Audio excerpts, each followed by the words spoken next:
My name's Yinuo Chen. I'm 19 years old and I'm from China. I grew up in China and came to the United States when I was in high school. Luckily, I grew up in an urban area where accessing to period products wasn't that hard. More luckily, I had a mom who taught me everything I needed before I had my period. My friends were more or less in the same situation since we did live in a big city. However, the cultural stigma existed everywhere in the country. Period for a long time was seen as something filthy, unlucky, and something that women needed to keep a secret of from everyone else. Girls hide their pads in the pockets or sleeves whenever they need to change it. They have to ask in their lowest voice possible if they ever need to borrow one. Even when they are shopping for period products, they would put the pads on the bottom of all groceries. Because of the cultural tradition and lack of sexual education, even with $85 billion of sale of sanitary products, only 2% of women used tampons in China.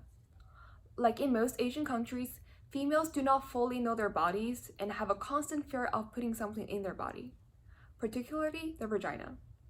Some girls are afraid that using tampons will break their hymen since virginity is still considered as a good tradition and virtue for marriage in Chinese traditions. Some girls simply feel uncomfortable putting something in their body, especially when no one else around them uses tampon. Some backed up because of the high price of tampons since they are 9 times more expensive than pads. In rural regions in China, especially the northwestern provinces, there exists a special group of kids, the stay-home children. Their parents usually went to work in cities, leaving the children with their grandparents.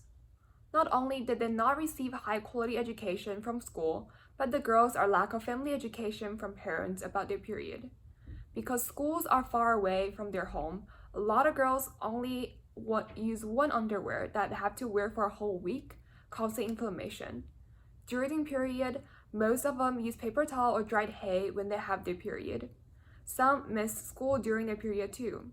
The high price and limited access to period products stop them from going to school. Period poverty and period shaming exist all around the world, and I believe that with the help of WRI, we can provide opportunity for girls to use affordable and accessible period products.